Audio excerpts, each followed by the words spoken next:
हाँ जी गाइस।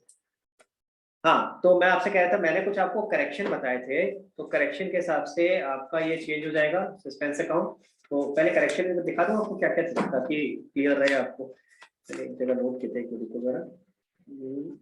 एक entry number जे में करेक्शन है, ठीक है। ये एंट्री आपकी गलत करी थी मैंने, यहाँ पे, यहाँ क्या आना चाहिए था, ये गलत करा है। ये आपकी यहाँ पे एंट्री होनी चाहिए थी, करेक्ट इफेक्ट होना चाहिए था, संतोष डेबिट टू डिस्काउंट रिसीव, ठीक है। कितने से, 100 और हमने इसका इफेक्ट लिया है to discount receive 100।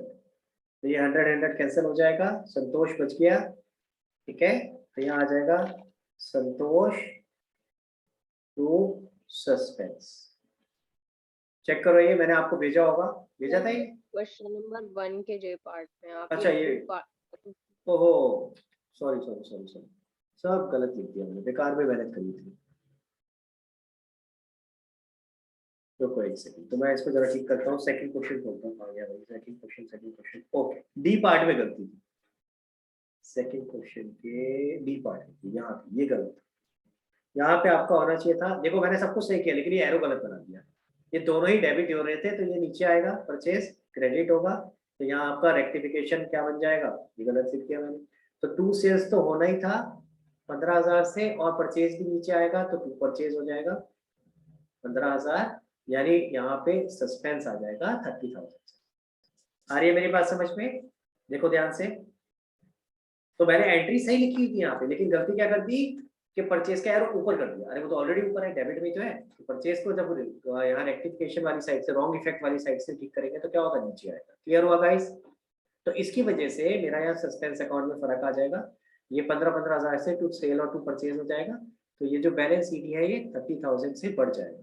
This would be 52, this would be 30,200। अब आप फोटो खींचना चाहो तो खींच लो। This is the correct rectification account as per the question. Clear? अब जरा ध्यान से सुनो, अब इंपॉर्टेंट बात बता रहा हूँ, गलतियां कैसे हुई हैं। सबसे पहली गलती, आप कई लोगों ने तो बनाया नहीं सस्पेंस अकाउंट, बहुत लोगों ने नहीं बनाया। पता नहीं ऐसा क्या है भाई सस्पेंस अकाउंट। मैं फिर से बोल रहा हूँ, अकाउंट है क्या, लेजर अकाउंट ही तो है। आप ऑलरेडी एंट्रीज कर चुके हो, उसी को तो पोस्ट करना है। समझ आ रहा है मेरी बात क्या कह रहा हूँ? जो आप ऑलरेडी एंट्रीज कर चुके हो उसी को तो पोस्ट करना है। तो जहां जहां सस्पेंस आ रहा है वो वाली एंट्रीज उठाओ। अगर सस्पेंस डेबिट हो रहा है तो डेबिट साइड पे एंट्री आएगी, अगर क्रेडिट हो रहा है क्रेडिट साइड पे आएगी। सिंपल, क्लियर है? सबसे पहली चीज, ठीक है। तो जिन्होंने नहीं करा, अटेम्प्ट ही नहीं किया, उनके लिए बोल रहा हूँ भैया कुछ भी नहीं था इसके अंदर। लेजर अकाउंट है, सस्पेंस अकाउंट कुछ नहीं करना, ठीक। दूसरी चीज, जब सस्पेंस अकाउंट बनाते हैं सबसे पहली चीज ये देखनी होती है कि क्या हमें कोई ओपनिंग बैलेंस बता रखा है सस्पेंस अकाउंट का।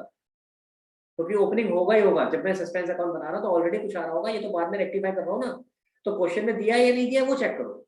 तो क्वेश्चन में देखो क्या लिखा है, कह रहे थे trial balance of mister Varshney found excess credit by 21,700।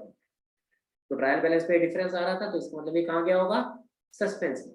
अब मैक्सिमम बच्चों ने गलती किया, जो कि पहले मैं भी यहाँ लिख रहा था। देखो ध्यान से, मैं भी यहाँ लिख रहा था ना पहले, वही गलती आप लोगों ने करी। क्या, क्रेडिट में उठा करके लिख दिया इस बैलेंस को। भाई ये क्रेडिट बैलेंस नहीं दे रखा, क्वेश्चन ने क्या ये बोला है कि suspense account as a credit balance, नहीं। क्या बोला क्वेश्चन ने, वो पढ़ते हैं जो बोला है। क्वेश्चन ने कहा है trial balance is found excess credit by. तो अगर मैं ट्रायल बैलेंस बनाता हूँ भाई, ध्यान देना जरा, अगर ये डेबिट साइड है ये क्रेडिट साइड है, तो क्वेश्चन एक तरह से क्या कह रहा है कि क्रेडिट साइड का जो टोटल है वो ज्यादा था 21,700 से। तो मान लो 1,00,000 रुपए आना चाहिए था, तो कितना था, 1,21,700। इधर 1,00,000 आ रहा है, इधर 1,21,700। ध्यान से समझो, मतलब समझ आ रहा है। ट्रायल बैलेंस की क्रेडिट साइड 21,700 से ज्यादा थी। ध्यान से देखो क्या लिखा है, ट्रायल बैलेंस की क्रेडिट साइड 21,700 से ज्यादा थी। समझ आया? देखो लाइन पढ़ो, मैं फिर से रुका हूँ अभी, देख लो लाइन क्या लिखी है, the trial balance of Varshney found excess credit by 21,700। ठीक है, तो यानी क्रेडिट साइड एक्स्ट्रा है 21,700 से। इसका ये मतलब नहीं है कि सस्पेंस का बैलेंस क्रेडिट है, नहीं। इसका मतलब क्या है, अगर इसको हम बैलेंस कर रहे होंगे ट्रायल बैलेंस को, तो हमने क्या किया होगा, हमने यहाँ भी यही लिखा होगा 1,21,700 दोनों बराबर करने के लिए, और 21,700 का जो डिफरेंस था वो यहाँ लिख दिया होगा, और ये किस नाम से आया होगा, सस्पेंस। याद करो, ऐसी तो होता है भाई, ऐसी तो किया होगा ना हमने। आ रहा है समझ में? जब ट्रायल बैलेंस में बताया था कि अब बैलेंस नहीं हो रही होती दोनों साइड, तो आप डिफरेंस को सस्पेंस के नाम से लिखते हो, पर डिफरेंस है किधर? डेबिट साइड में। डिफरेंस किधर है? डेबिट साइड में। तो इसका मतलब ये जो सस्पेंस है उसका बैलेंस क्या है? Debit balance. क्वेश्चन ने ये नहीं बोला था कि सस्पेंस का क्रेडिट बैलेंस है, उसने कहा था ट्रायल बैलेंस की क्रेडिट साइड ज्यादा है। तो इससे इन्फ्रेंस निकला कि इसका मतलब सस्पेंस डेबिट साइड में आ रहा होगा, यानी उसका डेबिट बैलेंस होगा। आई बात समझ? ये किस किस को समझ आया मुझे थम्स अप करके बताओ। और ये 99% बच्चे गलत करके आए, बैलेंस अपोजिट साइड में लिख दिया। पीछे समझ आया बेटा? ओके ग्रेट, अभी क्लियर हो गया कैसे करना है। तो अब ध्यान से पढ़ना, अगर क्वेश्चन में लिखा होता suspense has a balance, debit balance, credit balance, तब तो जो लिखा है वो लिख लो, सीधा सीधा उस साइड में लिख दो। लेकिन अगर इस तरह से लैंग्वेज लिखी है कि ट्रायल बैलेंस का ये वाली साइड ज्यादा आ रही थी, तो फिर पहले चेक कर लो कि भाई किस साइड में इसका बैलेंस आएगा।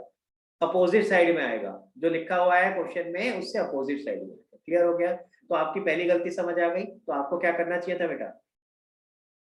आपको क्या करना चाहिए था? ये यहाँ पे बैलेंस लिखना चाहिए था, डेबिट साइड। अच्छा, उसके बाद के इफेक्ट तो सिंपल है, जहां जहां सस्पेंस आ रहा है आप उसको यहाँ पे डेबिट या क्रेडिट कर दोगे एंट्री को। अगर आपकी ऑब्वियसली एंट्री गलत हुई है रेक्टिफिकेशन की, तो फिर सस्पेंस पे गलती होनी है, सस्पेंस अकाउंट बनाते हो। ठीक है? क्लियर हो गया गाइस? ठीक, अब उसके बाद क्या करोगे? सारी एंट्रीज कर ली सस्पेंस की, तो फिर चेक भी तो करना है ना कि बैलेंस हो रहा है कि नहीं हो रहा है। अब इस क्वेश्चन में जानबूझ करके मैंने कुछ एंट्रीज एक्स्ट्रा डाली हुई थी, जिसकी वजह से बैलेंस नहीं हो रहा था, जानबूझ के डाला था मैंने। इसका मतलब कि अभी भी कुछ करेक्शंस होने बाकी है। तो जो बैलेंस बचेगा, इस साइड बैलेंस आ रहा था, डेबिट साइड ज्यादा थी, तो डेबिट साइड से बैलेंस निकला, ये बैलेंस उठा करके हमने अपोजिट साइड पे नॉर्मल जैसे लेजर अकाउंट को बैलेंस कर।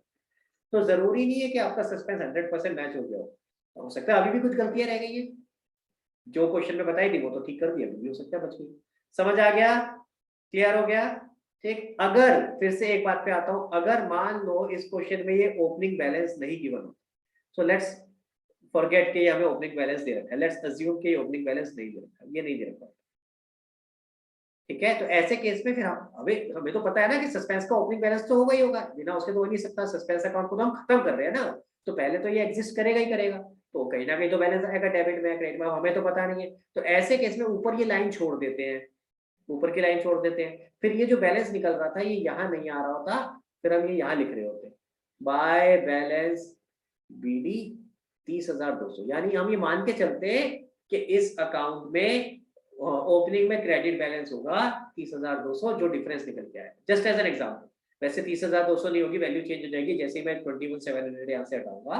But I am just trying to say कि जो भी बैलेंस निकल रहा होगा वो सीडी की जगह बीडी में आएगा। समझ आ गई बात? क्लियर हुआ? तो आपका बैलेंस सस्पेंस में बीडी में जरूर होगा, या तो क्वेश्चन में दिया होगा तो अच्छी बात है, नहीं दिया तो जो बैलेंस निकल रहा है उसको सीडी में लिखने की जगह बीडी में लिखना। क्लियर?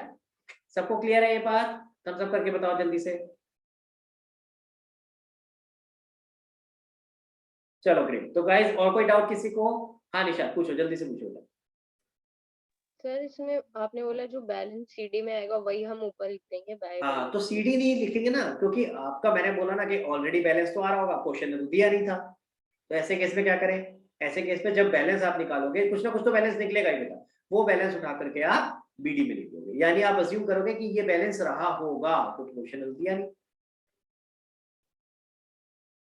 ठीक है? तो जिस साइड में सीडी में आ रहा था उसी साइड में बीडी में लिख दोगे बस। हाँ परीक्षा पूछो बेटा। सर जो 9th पार्ट है, सेकंड हाँ, क्वेश्चन 9th का। 9th पार्ट तो दिख नहीं रहा मुझे, ABCDEFGH है, तो मुझे उसी लैंग्वेज में बोलना बेटा। अब तूने वो 1 2 3 4 5 6 7 8 करके लिखा है, ऐसे मत करा कर। 9th पार्ट नहीं, कौन सा पार्ट है मुझे ये देख के बता। आई पार्ट? हाँ मतलब जे से पहले वाला एग्जाम क्या तो ये। में, एग्जाम में जो लिखा है वही लिखा करो। ABCD लिखा है तो आप भी ABCD लिखो, 1 2 3 4 लिखा है तो आप भी 1 2 3 4 लिखो। नहीं तो एग्जामिनर चेक नहीं कर पाएगा, उसके लिए दिक्कत हो जाएगी, उसके लिए काम मुश्किल नहीं करना है, आसान करना है। ठीक है? हाँ जी बताओ कौन सा आई है? पार्ट। आई पार्ट बोलो बेटा। सर इसमें किसका अकाउंट मिस होता है, सस्पेंस टू डिस्काउंट होगा या उल्टा होगा? क्वेश्चन देखते हैं क्या लिखा है, कह रहा है डिस्काउंट रिसीव फ्रॉम पुस्तक, पुस्तक से हमें डिस्काउंट मिला है। ठीक है? क्लियर हो गया? डिस्काउंट रिसीव फ्रॉम उस्तक, तो हमारी बुक्स में क्या एंट्री होनी चाहिए थी? ये क्लियर है, उस्तक टू डिस्काउंट रिसीव। ठीक है, ये एंट्री होनी चाहिए थी 200 रुपए से। कह रहे Yes, sir. हाँ, कह रहे हैं not posted to her account, उसके अकाउंट पे पोस्ट नहीं हुआ ना, यानी डिस्काउंट रिसीव के अकाउंट में तो पोस्ट कर चुके हैं, तो टू डिस्काउंट रिसीव तो हो चुका है। आई बात समझ में? तो इसका मतलब ये वाला पार्ट तो कट गया हमारा, तो बचा क्या, उसका डेबिट हो जाएगा, तो ऑटोमेटिकली नीचे क्या आ जाएगा, सस्पेंस। ठीक है, क्लियर है गाइस? Yes, sir. हाँ गाइस, मैं फिर से कह रहा हूँ, देखो अब अगला टेस्ट आपको पता है कौन सा है, financial statement with adjustment, next class में ही होगा भैया। तो अगर किसी के डाउट्स है, कुछ समझ नहीं आ रहा, यू हैव टाइम, आप मेरे से पूछो, आज कल, आज और कल का 2 दिन का टाइम है, परसों भी टेस्ट से पहले पहले पूछ सकते हो, पर आपके पास टाइम है, पूछो जो डाउट्स हैं। अगर कुछ एक्स्ट्रा क्लास लेने की जरूरत है मैं ले लूंगा, कुछ अलग से फोन पे या व्हाट्सएप पे बता रहे मैं बताऊंगा, लेकिन आप पूछोगे ना यार। ठीक है, तो आपको अगर कोई डाउट है तो पूछो, लेकिन ये नहीं होना चाहिए फिर अगले वाले टेस्ट में भी वही हाल हो रहा है जो पुराने टेस्ट में, ऐसे नहीं होना चाहिए। क्लियर? और 2 चीजें मैं फिर से बता रहा हूँ, 2-3 चीजें मैं, अच्छा पेपर लीक कर रहा हूँ, क्या क्या आएगा, प्रोविजन फॉर डाउटफुल डेट आएगा, बैड डेट आएगा, ठीक है, एडजस्टमेंट बता रहा हूँ क्या क्या आएंगी, हाँ, क्लोजिंग स्टॉक आएगा, अक्रूवल या प्रीपेड की एंट्रीज आएंगी, कितना सारा मैंने लीक कर दिया देखो, ये सब आएंगे एडजस्टमेंट में। तो भैया ये समझ लो, इनकी एडजस्टमेंट ये कॉमन है यार, हर पेपर में आएगा ही आएगा, कॉमन है, आप इतना तो समझ में आना चाहिए, इतने सारे क्वेश्चन कर चुके हो तो ये तो हमेशा आता ही आता है, तो इनमें गलती भी होती है, तो प्लीज खास करके bad debt, provision for doubtful debt, इसके केसेस जितने ज्यादा अच्छे से प्रैक्टिस कर सकते हो करो। ठीक है, तो नेक्स्ट पेपर में अच्छे से तैयारी करके आनी है, और ये वाले पेपर जो अभी इतने अच्छे मार्क्स नहीं आए, एक बार बाकी सारे सब चैप्टर के पेपर हो जाए, उसका दोबारा इनको लेंगे, दोबारा टेकअप करेंगे। ठीक है, तो अगर किसी ने अच्छे से तैयारी नहीं करी थी तो प्लीज दोबारा कर लेना, और अगर कोई अपने आप अपनी मर्जी से प्रैक्टिस करना चाहता है, कोई चाहता है कि सर मेरे को इस वाले चैप्टर के और पेपर्स दे दो, मैं और प्रैक्टिस करना चाहता हूँ, या प्रैक्टिस क्वेश्चंस दे दो, तो मुझे बता देना, मैं आगे अलग से भेज दूंगा। मैं जानबूझ के एक्स्ट्रा नहीं देना चाह रहा कि आप ऑलरेडी और चीजों में फंसे हुए होते हो, फिर कहो सर ये भी नहीं हो पा रहा मेरे से, मैं टेस्ट की तैयारी कैसे करूँ, तो मैं इसलिए वो नहीं करना चाह रहा। हाँ, लेकिन किसी और को चाहिए, अगर टाइम है, extra paper, extra test paper या एक्स्ट्रा प्रैक्टिस क्वेश्चन चाहिए तो बता देना, मैं भेज दूंगा। ठीक है, क्लियर है गाइस? चलो, तो बाकी मिलेंगे हम नेक्स्ट क्लास में आपके टेस्ट के साथ।